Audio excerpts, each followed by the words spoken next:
Hello, everybody, and welcome to Joker's Wild Side.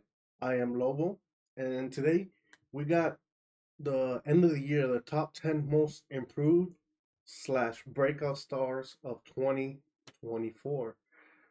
There were many coming from multiple companies, really. Um, I do have a few honorable mentions before we get going into the list.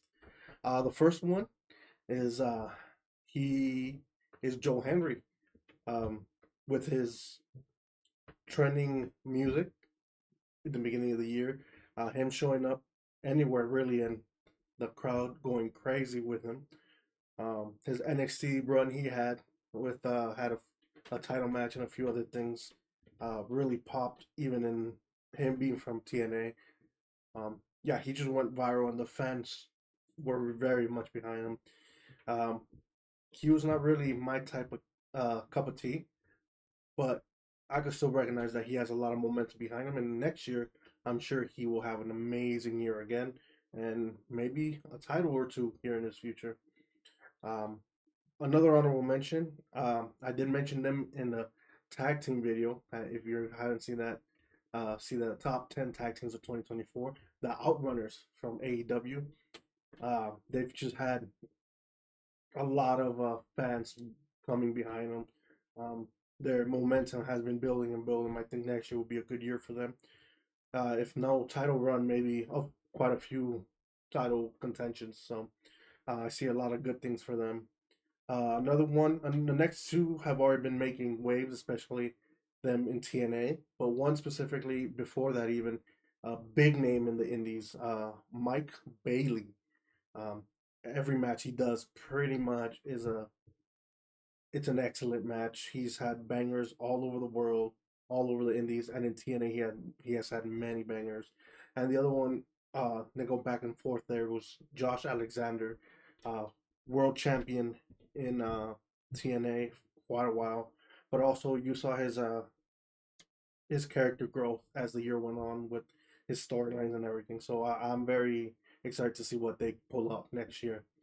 And then the final honorable mention will be someone who came in from the Indies to AEW and had a good run there with former partner Scorpio Sky, uh, and then came into NXT and became almost immediately a world champion. Ethan Page. You could still see a little bit of the AEW in him, but you could see that he also has evolved his game, and possibly next year will be even a bigger year for him. Did not expect him to be when he signed to NXT. I did not expect him to be champion right away, and boy, did they shot a rocket to his ass. And so far, he's delivered. Obviously, there's still more work to be done, but honorable mention to him. He's definitely very much most improved. But with those being said, let's go into the list. Remember, these are only my opinions. I get it if you have different ideas on that. Um, just let me know in the comments, okay? At number 10, I have she was a former world champion, women's champion. But I think this year has been specifically in the ring, and her work as a character has improved dramatically. Is Chris Statlander. Like I said, she was a champion before, really at the mountaintop, but that might have been a little premature, in my opinion, on giving her a title. But I think next year she will definitely hold it again. This year with she had bangers all through the year. Her character work as she turned on Willow Nightingale, her best friend, and then the match they had together in All Out, I believe, or All In, All Out, I think. Excuse me. Um, was amazing. Her doing the split legs into the thumbtacks, great. Looked painful as hell. Um, oh, excuse me, a little gas there. But at number 9 is her partner in crime for that match, Willow Nightingale. All year she's had bangers. Uh, Overseas in Japan, she had quite a few bangers, especially with Monet, Mercedes Monet. She had another one in AEW. She had a few good matches with um, Mariah May, especially in the uh, I was gonna say Bret Hart Classic. No, the Hart Classic with Owen Hart Classic. And then the match with her and Chris Statlander was amazing. The only reason I don't have her any higher is her character is too much of a of a good baby face, like old school baby face, and that's just not that's not me. That's not my cup of tea. Like I said, with the same thing with Joel Henry, but um, she did show a little bit of an edge, especially with Chris Statlander and that whole betrayal there. Um, I think she will be a great champion, but I have to see more of her character. But she's still a great breakout star from this last year. Willow Nightingale, number 9, and number 8 is the scapegoat, Jack Perry. After the incidents that we will not get into a few years ago or a year ago or so, came back to Japan and started teasing that scapegoat thing character, and then came back to AEW with the Bucks and lined with the Bucks and Okada, and really brought out that character. A lot more sinister, like dark. His wrestling style changed quite a bit. His presentation definitely did, and it showed character growth. I think he is an improved character for sure. He was a TNT champion for quite a while. Changed the look of that title. Definitely uh, a big improvement on his character. Excited to see what next year brings for him. At number 7, I have the women's champion, Mariah May.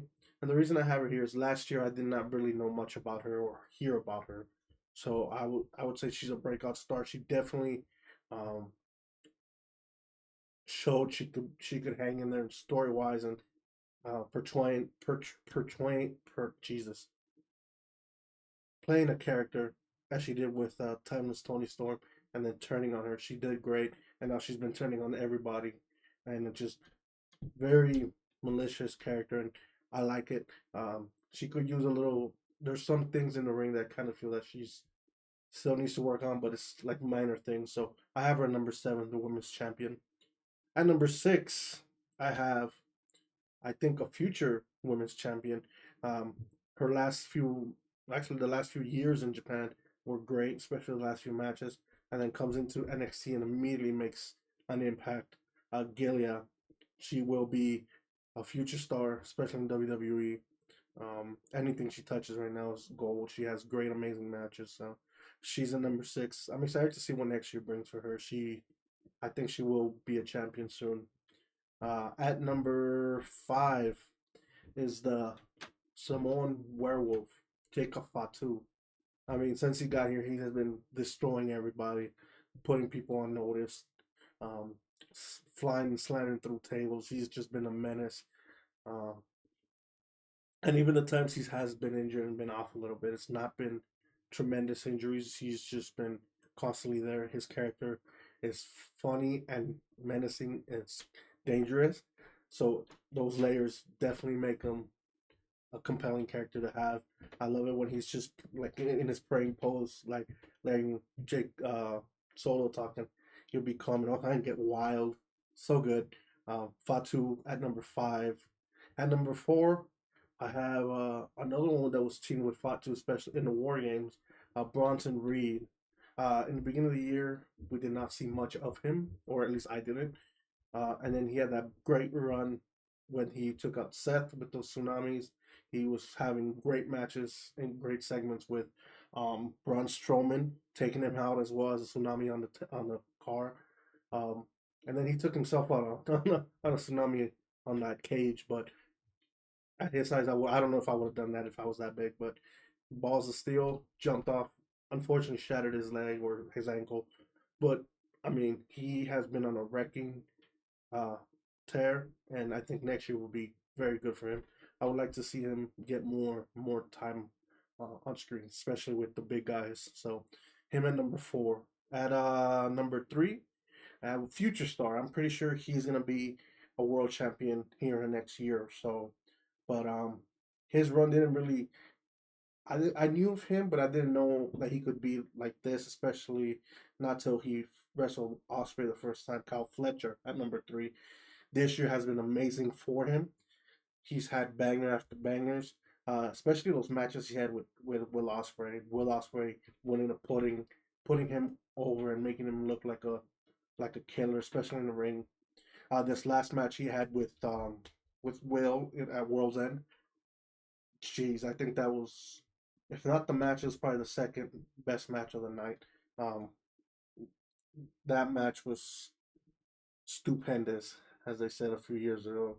That, that he's gonna be a future world champion for sure.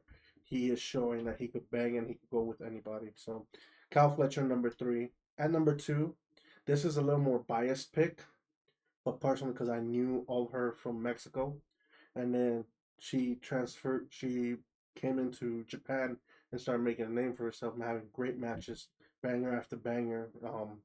Especially the last one she had with Mercedes Monet for that strong women's strong title.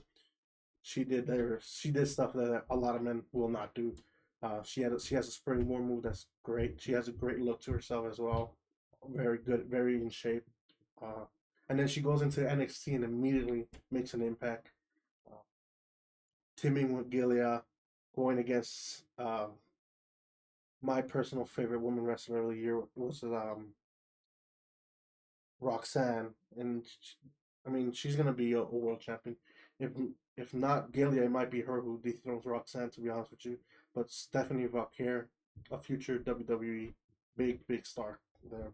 And at number one, he definitely had amazing matches up and down the world, really, but he definitely showed up and showed out in the G1 climax.